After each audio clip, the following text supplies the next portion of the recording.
Wherever you go, whatever you do, throw a little at it. Omax, Vest and Briefs. Tamil Nadu சட்டப்பேரவை தேர்தல் அனல் பறக்கும் பிரச்சாரம் களத்தில் முந்துவது யார் என்றுதான் இன்றைக்கு நாம் பேச இருக்கிறோம். நம்மோடு பத்திரிகையாளர் விஸ்வா இணைந்திருக்கிறார். விஸ்வா, நேரடியாக உங்களிடமே சட்டப்பேரவை தேர்தலில் 234 தொகுதிகளும் 7600 பேர் வேட்புமனு தாக்கல் செய்திருக்கிறார்கள். தலைவர்கள் தீவிர பிரச்சாரம், வியூகத்தை செயல்படுத்த கட்சிகள் தீவிரம். யார் இப்ப களத்தில் முந்துகிறார்கள்?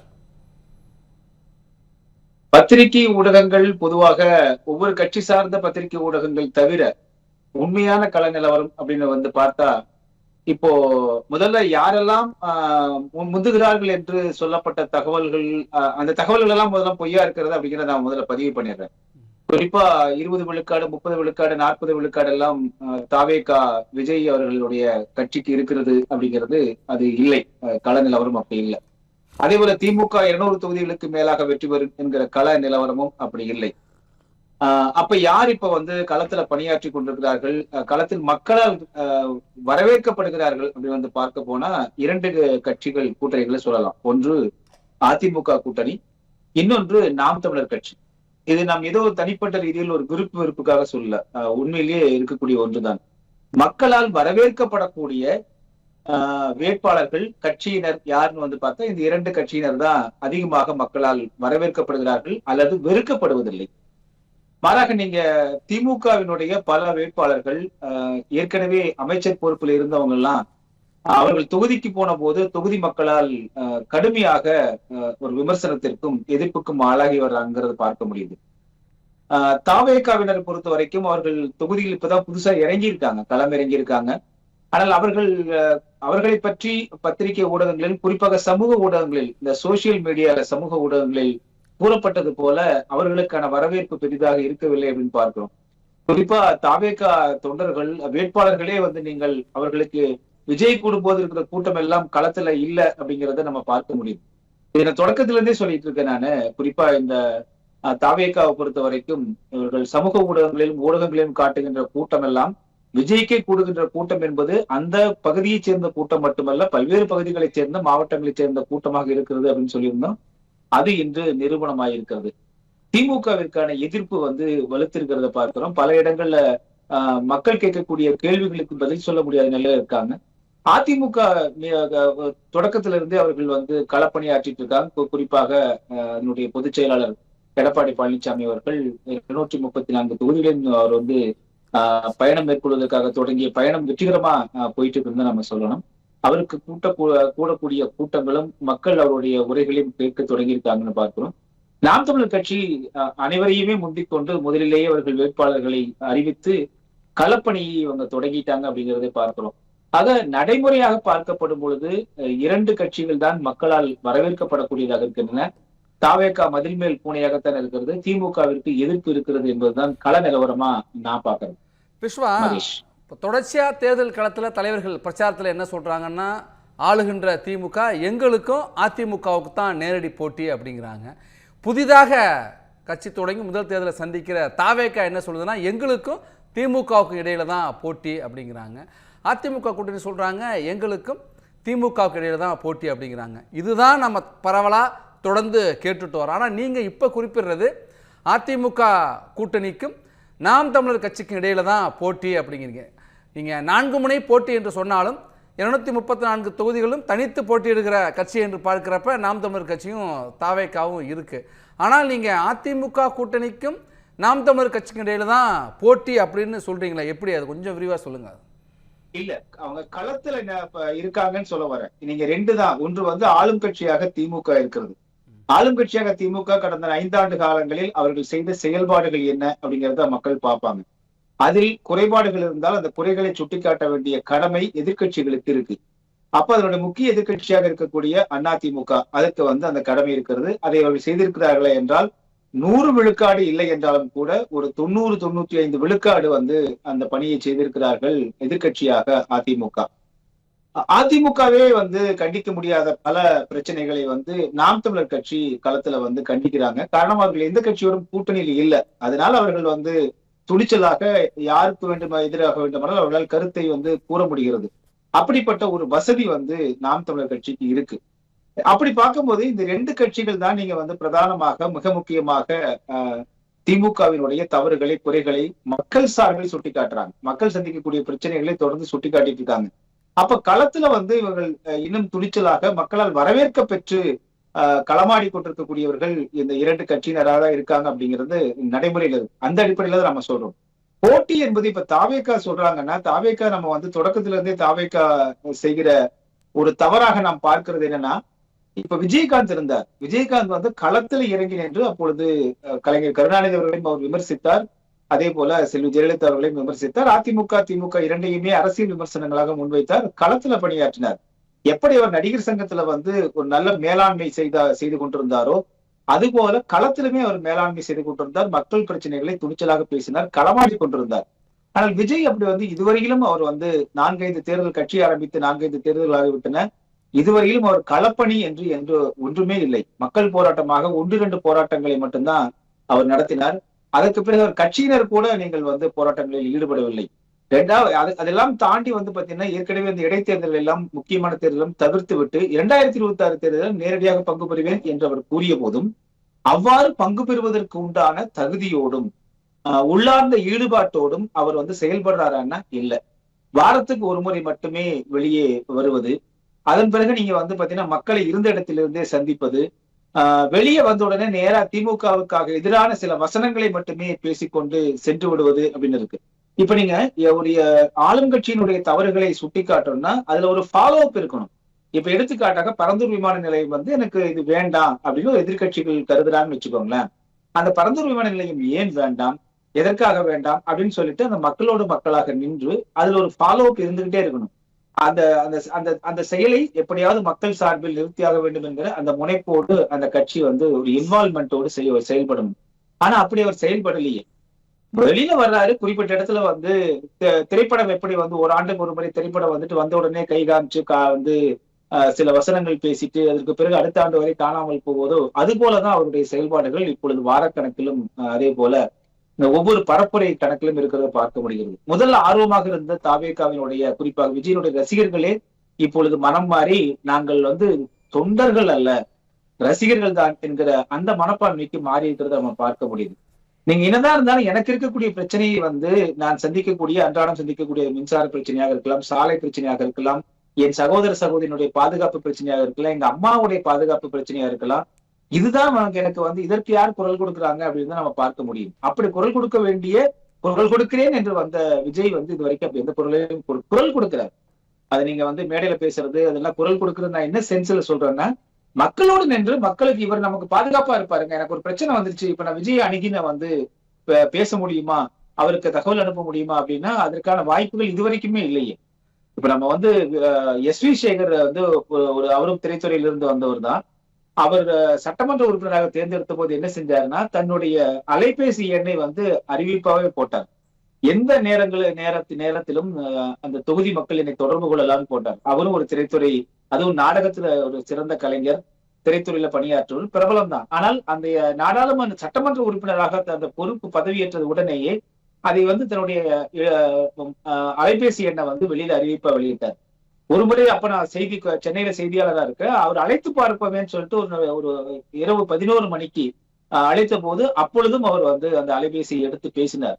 இதுதான் வந்து ஒரு சட்டமன்ற உறுப்பினருக்கான அல்ல நாடாளுமன்ற உறுப்பினருக்கான மக்கள் சேவை செய்ய வேண்டியவருக்கான ஒரு தகுதி. இப்போ விஜய் எப்படி தொடர்பு கொள்றங்கிறது ஒரு கேள்வி இருக்கு இல்லைங்களா? இல்ல விஜயனுடைய அவர்களுடைய தொண்டர்களோ அல்லது நிர்வாகிகளோ இப்ப தொடர்பு கொண்டால் அவர்களால் எந்த அளவுக்கு ஒரு செயலுக்கு பிரச்சனைக்கு அவர்கள் இதுவரை துணை நின்றிருக்கிறார்கள் என்கிற கேள்வி எல்லாம் மக்கள் மத்தியில் எழுதுங்களா? விஜயை பொறுத்த வரைக்கும் அவருக்கான வாக்கு சதவீதம் என்று மிகையா சொல்றாங்கன்னு இப்ப நீங்க குறிப்பிட்டீங்க.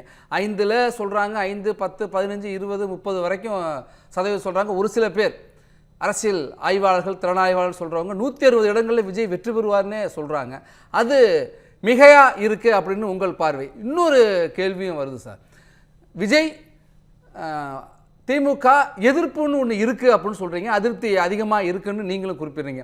அந்த எதிர்ப்பு, திமுக எதிர்ப்பு, திமுக அதிருப்தி வாக்குகளை விஜய் பிரிக்கிறாரு. அப்போ விஜய் பிரிக்கிறப்ப அது இயல்பாக திமுகவுக்கு மீண்டும் வெற்றி வாய்ப்பை கொடுக்குற மாதிரி தான் விஜயுடைய இந்த போட்டி இருக்குது அப்படின்னு சொல்கிறாங்க. அது எது சார் சரி? கடந்த தேர்தலில் நீங்க வந்து கமல்ஹாசன் அதே போல டிடிவி தினகரன் அவங்க 2 பேரும் அவங்க வந்து தனியா நிற்கும் பொழுது அந்த ஒரு செயல்பாடு நடந்தது. குறிப்பா நீங்க வந்து இந்த எதிர்ப்புகள் வந்து திமுகவுக்கு எதிரான வாக்குகள் பிரிந்து போற காரணத்தினால அதிமுகவுக்கு அந்த வாக்குகள் போகாம தடைப்பட்ட காரணத்தினால் திமுக வந்து வெற்றி பெற்றது என்பது கடந்த தேர்தல் இருந்தது. அதே பார்வையில விஜய் வரவு வந்து தொடக்கத்துல பார்க்கப்பட்டது. ஆனால் விஜய் வந்து காலப்போக்குல தேர்தல் நெருங்க நெருங்க விஜயனுடைய அந்த நடவடிக்கைகள் செயல்பாடுகளை நீங்க வந்து பாத்தீங்க அப்படின்னா மக்களுக்கு அந்த ஈர்ப்பே சுத்தமா போயிடுச்சு. காரணம் என்ன அப்படின்னா விஜய் மீது யாரு இப்ப வந்து விஜய் மீது நீங்க வந்து அதிகமா ஈடுபாட்டோடு இருக்காங்கன்னா, பரவாயில்ல சினிமாவில் நடிச்ச தம்பி நல்ல தம்பி இவரு வந்தாருன்னா பரவாயில்ல இவருக்கு ஓட்டு போடுவோமே புதுசா ஒருத்தர் வரட்டுமே இப்படி சிந்திக்கக்கூடிய சில குறைந்த எண்ணிக்கையிலான மக்கள் அவங்க வந்து இருப்பாங்க. அடுத்தது விஜய் ரசிகர்கள் அப்படின்னு அவங்கள பார்க்கலாம். இவர்கள் தான் நீங்க வந்து அப்படிப்பட்ட எண்ணங்கள்ல வாக்களிக்கக்கூடியதா இருக்காங்க. அவருடைய எண்ணிக்கைன்னு வந்து பாத்தீங்கன்னா நான் மீண்டும் மீண்டும் சொல்கிறேன், களத்துல பல தடவை பார்த்தது, தொகுதிக்கு அதிகபட்சமாக 10,000 பேர் தான் வந்து விஜய்க்கு ஆதரவாக வெளியே களத்தில் வந்து நின்றதை நம்ம பார்க்கிறோம். அதன் பிறகு வந்து குறைந்த ஒரு சில குறைந்த விழுக்காட்டுல வந்து வீடுகள் இருக்கக்கூடிய இளம்பெண்கள் ரசிகர்கள் அவங்க யாராவது இருந்திருக்கலாமே தவிர களத்திற்கு வந்து அது வாக்குகளாக கன்வர்ஷன் ஆகும். நீங்க வந்து பல கோடி பேர் உங்களுக்கு வந்து பின்பற்றாளர்கள் இருந்தாலும் கூட அதெல்லாம் வாக்குகளாக மாற வேண்டும் சொல்லுவேன். கலைஞர் கருணாநிதி அவர்களே பலமுறை வந்து வெளிப்படையாவே சொன்னது உண்டு, என்னுடைய உரையை கேட்பதற்கு இந்த கூடியிருக்கிற கூட்டம் மேல எனக்கு வாக்கு போட்டீங்கன்னா நான் வெற்றி பெற்று விடுவேன் அப்படின்னு சொன்னது உண்டு. அவருக்கே நீங்கள் வந்து கேட்கக்கூடியவர்கள் பார்க்கக்கூடியவர்கள் வாக்களிப்பதில்லை அப்படிங்கிறது நடைமுறையா இருந்திருக்கு அப்படிங்கிறத பார்க்கிறோம். அந்த அடிப்படையில வந்து ஏன் நான் விஜய்க்கு இவ்வளவு முக்கியத்துவம் கொடுத்து பேசுறேன் அப்படின்னா, ஒரு மிகைப்படுத்தப்பட்ட பிம்பமாக அவர் உருவாக்கப்பட்டார். நீங்க குறிப்பா பெண்கள் வந்து அவர் மீது அதிகமா ஈடுபாட்டு இருப்பதை போலவும் அவருடைய நிழல் படத்துக்கு எல்லாம் முத்தம் கொடுப்பதை போலவும் எல்லாம் செஞ்சாங்க இல்லைங்களா? இதெல்லாம் நீங்க வந்து பாத்தீங்கன்னா பிஆர் ஏஜென்சின்னு சொல்லக்கூடிய மார்க்கெட்டிங்குடைய உத்திதானே தவிர அது இயல்பான ஒரு செயலாக நம்ம பார்க்க முடியல. காரணம் என்னன்னா நம்ம அந்த துறையில இருக்கிறதுனால நமக்கு தெரியும். அத்தனை ஆயிரம் பேர் கூடியிருக்கிற இடத்துல வந்து ஒரு அந்த கேமரா வந்து ஒரு குறிப்பிட்ட ஒரு பெண்ணின் மீது மட்டும் அவர் இது போன்ற செயல்கள் செய்யும் போது எப்படி குவிகிறது, அது மட்டும் எப்படி வந்து வைரல் ஆக்குறாங்க ட்ரெண்டிங் ஆக்குறாங்க அப்படின்னு நம்ம பார்க்க வேண்டியது இருக்கு. ஏன்னா இவங்க விஜய் டீம் வந்து பாத்தீங்கன்னா அவர்கள் வந்து இந்த டிஜிட்டல் மீடியாவுடைய ஒரு நுட்பமான குழுவை வந்து இறக்கியிருக்காங்க. அது கிட்டத்தட்ட வந்து 50-60 பேருக்கு மேற்பட்ட அளவில் இருக்கக்கூடிய ஒரு வார் ரூம் செட்டப்ல அது இயங்குது. அவர்கள் எதை வந்து நீங்க ட்ரெண்டிங் ஆக்கணும், எதை மக்கள்கிட்ட கொண்டு போகணும் அப்படிங்கறதுல ரொம்ப தெளிவா இருக்காங்க. சோ இது போன்ற நீங்க வந்து சோசியல் மீடியா வைத்து செய்யப்படக்கூடிய ஒரு நிஜம் அல்லாத இது போன்ற செயற்கையான செயல்பாடுகள் அப்படிங்கறத நம்ம கழிச்சு பார்த்தோம் அப்படின்னா இது ஒரு கட்டமைக்கப்பட்ட பிம்பமா தான் இருக்கு. அந்த காரணமா நீங்க வந்து பாத்தீங்கன்னா கடந்த தேர்தலில் வந்து கமல்ஹாசனை போல இந்த விஜய் இந்த முறை வந்து வாக்குகளை பிரிப்பாருன்னா இப்ப என்ன ஆயிருக்குன்னா, தொடக்கத்துல வந்து நானே பலமுறை எழுதியிருக்கேன், விஜய் என்பது கமல்ஹாசன் 2.0 அப்படின்னா நான் வந்து 2-3 கட்டுரைகளே எழுதியிருக்கேன். தொடர்ந்து மாற்றம் கிடையாது. ஆனால் இப்ப என்ன ஆயிருக்குன்னா திமுகவே ஒருவேளை விஜய் களமிறக்கி இருந்தாலும் கூட விஜய் தற்பொழுது வந்து பேக் ஃபயர் ஆயிருக்காரு திமுகவிற்கு அப்படிங்கிறத நம்ம பார்க்கிறோம். என்ன ஆயிடுச்சுன்னா இவர் வெளியில வந்துட்டு ஒவ்வொரு முறையும் நான் வந்து திமுக தான் எதிரிங்கும் போது அந்த திமுகவின் எதிர்ப்பு வாக்குகள் எல்லாம் விஜய்க்கு போயிடுச்சுன்னா அது அதிமுகவிற்கும் நாம் தமிழர் கட்சிக்கும் இழப்பு ஏற்படுத்தும். இயல்பாகவே நாங்க வெற்றி பெற்று விடுவோம் என்று அந்த ஒரு எண்ணத்துல இருந்த திமுகவிற்கு பலத்த அடி எப்ப ஏற்பட்டதுன்னா, இந்த ஃபார்முலா எப்ப வந்து ஒர்க் அவுட் ஆயிருக்கும், எப்ப வந்து வெற்றி பெற்று இருக்க முடியும் அப்படின்னா, பாஜக கூட்டணி தனியாகவும் அதிமுக தனியாகவும் நின்றிருந்தால் இந்த விஜய்ங்கிற ஒரு ஃபேக்டர் உள்ள வந்து திமுக எதிர்ப்பு வாக்குகளை சுலபமாக வாங்கி கொண்டு சென்றிருக்கும். அப்போ விஜய்க்கு ஒரு வாக்குகள் தனியா பிரியும், பாஜக கூட்டணிக்கு தனியா வாக்கு பிரியும், அதிமுகவுக்கு தனியா வாக்கு பிரியும், நாம் தமிழருக்கு தனியா வாக்கு பிரியும். அப்ப இயல்பா வந்து திமுக வெற்றி பெற்று விடலாம் என்பது அந்த காலத்துல அது வந்து எடுபட்டது. ஆனால் எப்ப பாஜக அதிமுக கூட்டணி இணைந்து விட்டதோ அதன் பிறகு அந்த ஃபார்முலா அடிபட்டு போச்சு. அதுவரையிலும் நாங்கள் 200 தொகுதிகளில் வெற்றி பெறுவோம் என்று சொல்லிக் கொண்டிருந்த முதலமைச்சர் மு க ஸ்டாலின் ஐயா அவர்களே அந்த முழக்கத்தை கைவிட்டுட்டாருன்னு பார்க்கிறோம். அதன் பிறகு எடப்பாடி பழனிசாமி அமித்ஷா அவர்கள் சந்தித்த காலத்திலிருந்து அதிக பதட்டமாக தொடர்ந்து வந்து எடப்பாடி பழனிசாமி அவர்களை வந்து விமர்சனம் செய்து கொண்டே முதலமைச்சர் இருந்ததை பார்க்கிறோம். அது ஒரு ரெஸ்ட்லெஸ் இருந்துச்சு அவங்கள. பாஜக அதிமுக கூட்டணி சேர்ந்ததுல ரொம்ப ரெஸ்ட்லெஸ்ஸா திமுக இருந்ததை நம்ம பார்க்க முடிந்தது. இதன் காரணமாக இந்த விஜய் என்பது வந்து தற்போது திமுகவிற்கு ஒரு பேக் ஃபயர் ஆயிருக்கு அப்படிங்கிறதா நடைமுறையா நம்ம பார்க்கணும். கடந்த தேர்தலில் குறிப்பாக நீங்க வந்து கமல்ஹாசனின் ஒரு 4-5 விழுக்காடு வாக்குகள் இப்போது கமல்ஹாசனுக்கு வாக்குகளே கிடையாது இப்போ. எனவே அந்த ஒரு வேக்கம் இருக்கு. அது வந்து பாத்தீங்கன்னா நாம் தமிழர் அல்லது விஜய் இந்த 2 பேருக்கு போறதுக்கு வாய்ப்பு இருக்கு.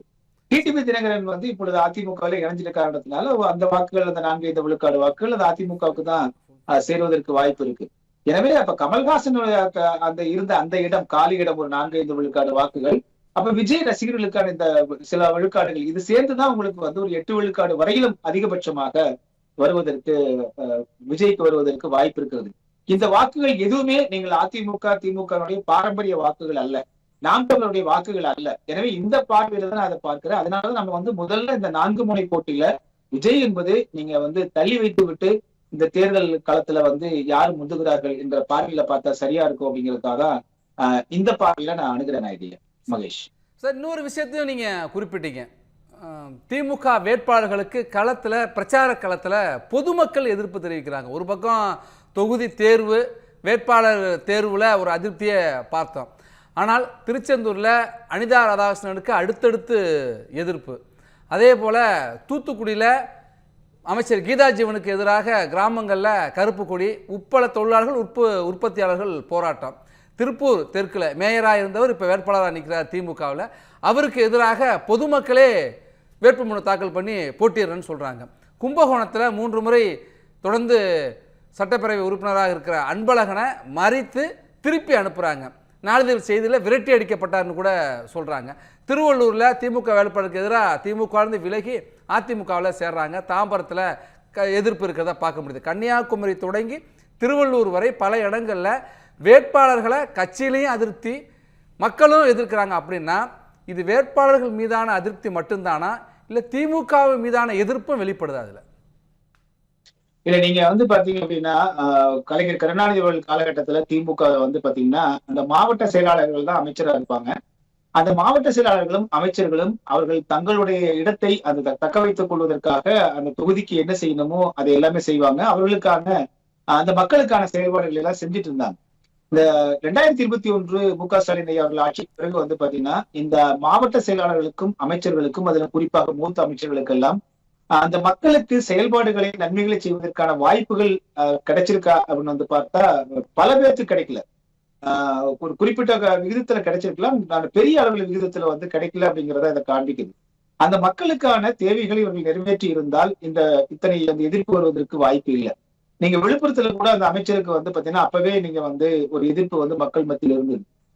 இந்த செயல்பாடும் அந்த தேர்தல் நேரத்துல மட்டுமல்ல, இதற்கு முன்னதாகவே இந்த 4.5 ஆண்டு காலத்தில் பல இடங்களில் வந்து திமுகவுக்கு எதிரான ஒரு அலை மக்கள் மத்தியில வீச தொடங்கிடுச்சு. இதுக்கு என்ன காரணம் அப்படின்னு வந்து பாத்தீங்கன்னா, முதல் காரணம் அந்தந்த அமைச்சர்களுக்கு அவருடைய தொகுதி அந்த மாவட்டத்தினுடைய அந்த மக்களுடைய நாடியை அறிந்து அவர்களை தங்கள் கட்சிக்கு ஏற்றவாறு ஒரு சமாதானம் செய்து கொள்வதோ அல்லது அவர்களுக்கான நன்மைகளை செய்யக்கூடிய வாய்ப்பு அவர்களுக்கு எல்லாம் கிடைச்சிருக்கா அப்படிங்கிறது ஒரு கேள்விக்குறியா இருக்கு. ஏன்னா பல திட்டங்கள் வந்து மக்களுக்கு போய் சேரலன்னு சொல்றாங்க. அப்புறம் பெரும்பாலும் இந்த 5 ஆண்டுகளில் வந்து பாத்தீங்கன்னா மக்கள் நல நிறைய செயல்பாடுகள் அங்க செஞ்சிருக்கோம். கட்டிடங்கள் கட்டியிருக்கோம், பாலங்கள் கட்டியிருக்கோம்னு சொன்னாலும் கூட அதனுடைய உறுதித்தன்மை, அப்புறம் அது செயல்படாம இருக்கக்கூடிய வெறும் கட்டிடங்கள் மட்டுமே கட்டப்பட்டு திறந்து வைக்கப்படாமல் பயன்பாட்டுக்கு வராமல் இருக்கக்கூடிய நிலைமையில பல இடங்கள் இருக்கிறத நம்ம பார்க்க முடிகிறது. இரண்டாவது, நம்ம என்னதான் செஞ்சாலுமே கடைசியில் மக்கள் மத்தியில ஒரு நல்ல பேர் எடுக்க முடியலையே அப்படிங்கிற நிலைதான் திமுக இருக்கிறத நம்ம பார்க்க முடியுது. அதுதான் களத்துல வந்து வேறுபாடா இருக்கு. இதற்கு நீங்க வந்து தலைமையிலிருந்து கீழே இந்த மாவட்ட அளவில் இருக்கக்கூடியவர்களுக்கே ஒரு சரியான ஒரு இணக்கமான செயல்பாடுகளோ அல்லது மாவட்டத்தில் இருக்க மக்களுடைய பிரச்சனைகளை வந்து மேலே கொண்டு சென்றாலும் கூட அதற்கு தீர்வு தரப்படாமல் இருந்ததா என்கிற கேள்வியெல்லாம் இருக்கு.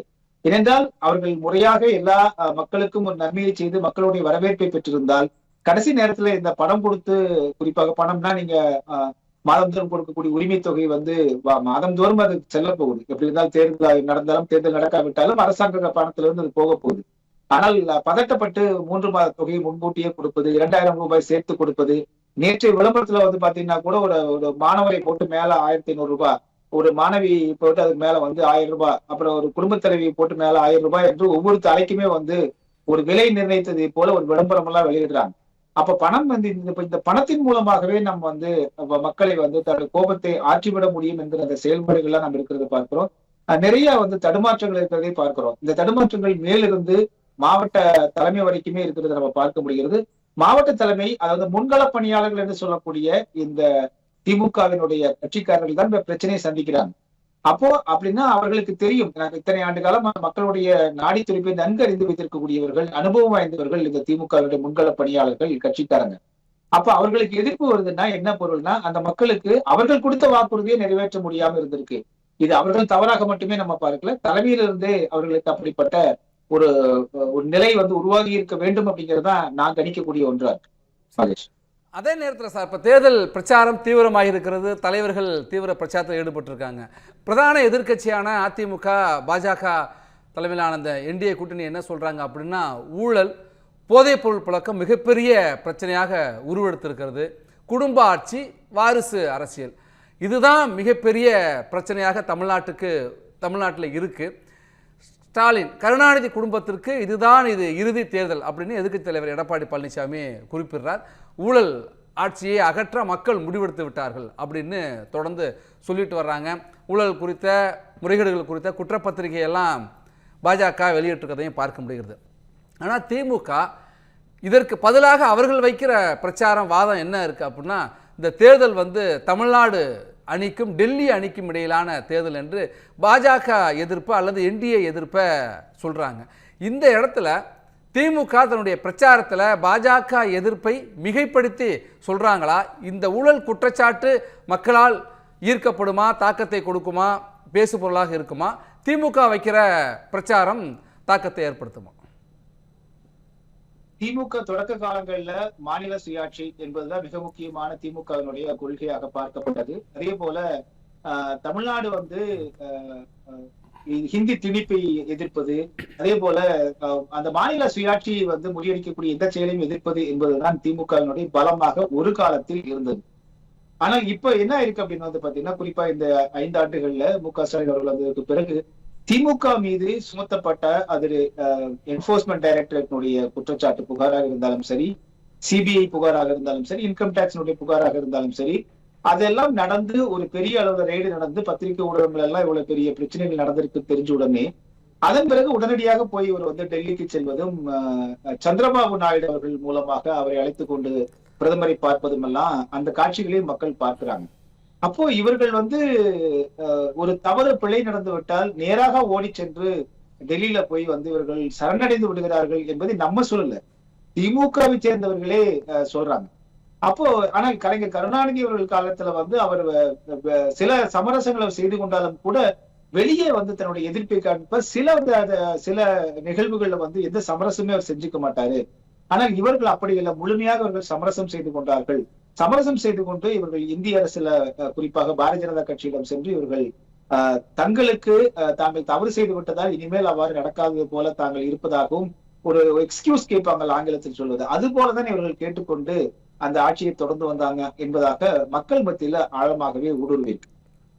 இதுல நீங்க இவர்கள் உண்மையிலேயே மாநில சுயாட்சியாகவும் நீங்க பாரதிய ஜனதா கட்சி எதிர்த்திருக்கிறார்கள் என்று ஒரு வாதத்திற்காக வைத்துக் கொண்டாலும் கூட, இப்படி இவர்கள் ஒரு பிரச்சனை, ஒரு புகார் வருவது, அதற்கு பிறகு நேரடியாக சென்று மன்னிப்பு கேட்பது, தொடர்ந்து அரசாட்சி நடத்துவது என்கிற இந்த நிகழ்வுகள் எல்லாம் நீங்க பாத்தீங்கன்னா இவர்கள் மாநில சுயாட்சி வெளியில தான் பேசுறாங்களே தவிர நடைமுறையில் இவர்கள் செயல்படுத்துவதற்கு இவர்கள் சரியா இல்லை. நீங்கள் இந்திய அரசுல அது காங்கிரஸ் கட்சியாக இருந்தாலும் அல்ல பாரதிய ஜனதா கட்சியாக இருந்தாலும் எங்க மாநிலத்துக்குரிய எங்கள் உரிமையை நாங்கள் உங்ககிட்ட கேட்கிறோன்னு சண்டை போடலாம், அதுக்கு முழு உரிமை இருக்கு, அதுல எந்த ஒரு தவறும் கிடையாது. ஆனால் அப்படி இவர்கள் கேட்டு பெறுவதற்கோ தங்களுக்கான மாநிலத்துக்கான நன்மைகளை கேட்டு பெறுவதற்கான அந்த தகுதி இருக்கிறதா? அந்த தகுதினா என்ன தகுதி? நான் ஊழலற்று நேர்மையா இருந்தேன்னா நான் பாரதிய ஜனதா கட்சி அல்லது காங்கிரஸ் கட்சி, இந்திய அரசாங்கத்தை நம்ம எதிர்த்து கேள்வி கேட்கலாம். ஆனால் நானும் எனது கட்சிக்காரர்களும் எனது உறவினர்களும் எல்லாருமே நிறைய ஊழல் செஞ்சிருக்காங்க, நிறைய முறைகேடுகள் செஞ்சிருக்காங்க, நிறைய எல்லா துறைகளிலும் லட்சக்கணக்கான கோடி ரூபாய் முறைகேடுகள் நடந்திருக்குன்னா நான் எப்படி பாரதிய ஜனதா கட்சி எதிர்க்க முடியும்? நான் எப்படி அங்க காங்கிரஸ் ஆட்சியாட்டால் அதை எதிர்க்க முடியும்? 2 பேரிடம் சரணடைவதை என்னை தவிர எனக்கு வேறு வழி இல்லை அப்படிங்கிறதா இதுதான் இப்போ திமுகவிற்கு ஏற்பட்ட ஒரு மிகப்பெரிய பின்னடைவாக இந்த தேதி. எல்லாமே நீங்க ஊழல் செஞ்சாங்க போனாங்கன்னு குற்றம் சாட்டினாலும் கூட இவர்கள் இந்த மாநில சுயாட்சியை விட்டுக் கொடுக்காமல் நேர்மையாக இருந்திருந்து இந்திய அரசாங்கத்தோடு அவர்கள் விவாதம் செய்தோ உரிமையை பெற்றுக் கொண்டிருந்தால் நீங்கள் அவருடைய தோற்றமே மாறி இருக்கும். ஆனால் அப்படிப்பட்ட திமுக இந்த 5 ஆண்டுகளில் இல்லை அப்படிங்கறதுதான் நடைமுறையில இருக்கு. எனவே இவர்கள் சரணடைந்த பாஜகவோடு இந்திய அரசாங்கத்தோடு சரணடைந்த ஒருவர்களாக இருக்கிறார்கள். அதனால் பாஜக இவர்களுக்கு எதிராக ஏதாவது செயல்கள் செய்தால் கூட அதை கூட இவர்கள் எதிர்த்து கேட்க முடியாத நிலையில இருக்காங்க.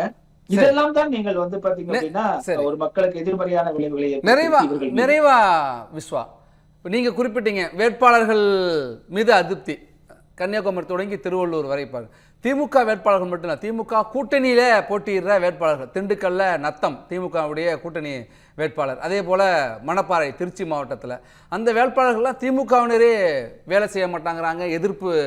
எதிர்ப்பு கருத்துக்களை நேரடியாக வெளிப்படுத்துறதையும் பார்க்க முடிகிறது. திமுக வேட்பாளர்கள் மீதும் அதிருப்தி, கூட்டணி வேட்பாளர்கள் மீதும் அதிருப்தி. இப்போ நீங்கள் சொல்கிற காரணங்கள் இது எல்லாம் சேர்ந்து திமுகவுக்கு இந்த தேர்தல் ஒரு பின்னடைவை கொடுக்குமா, அல்லது இப்போதான் பேசுவாங்க கடைசி நேரத்தில் மாறிடுவாங்களா? இல்ல, நீங்க சுருக்கமா சொல்ல போனா 2021 தேர்தலில் பாஜக உள்ள போது ஓட்டு போடுங்க, திமுக ஓட்டு போடுங்க தோழர் என்ற போது அது வெற்றி பெற்றது. அப்படி வெற்றி பெற்றாலும், திமுக வெற்றி பெற்றாலும் கூட திமுக அதிமுக கூட்டணிக்கு இடையே இருந்த வேறுபாடு வெறும் 20 லட்சம் வாக்குகள் தான், 5 விழுக்காடுகள் தான். ஆனால் இப்பொழுது 26 நிலைமை மாறி இருக்கிறது. இப்பொழுது பாத்தீங்க அப்படின்னா அந்த விழுக்காடும் திமுகவிற்கு இப்பொழுது கிடைக்குமா என்பது மிக சந்தேகம். மிகுந்த கடினமான ஒரு சூழல் தான் திமுகவிற்கு இந்த தேர்தலை சந்திக்க வேண்டிய ஒரு கடினமான சூழலை தான் இந்த தேர்தலை திமுக சந்திக்கிறது. அது நினைப்பதை போல எளிதான வெற்றியை எல்லாம் பெற முடியாது. இன்னும் கூட சொல்ல போனால் தோல்வியே அவர்கள் அந்த டேமேஜ் கண்ட்ரோல் எவ்வளவு குறைத்துக் கொள்ள முடியுமோ அதற்கான ஒரு செயல்பாட்டில் தான் அவர்கள் தற்பொழுது இறங்கி இருக்கிறார்கள் அப்படிங்கிறது என்னுடைய பார்வையா இருக்கு.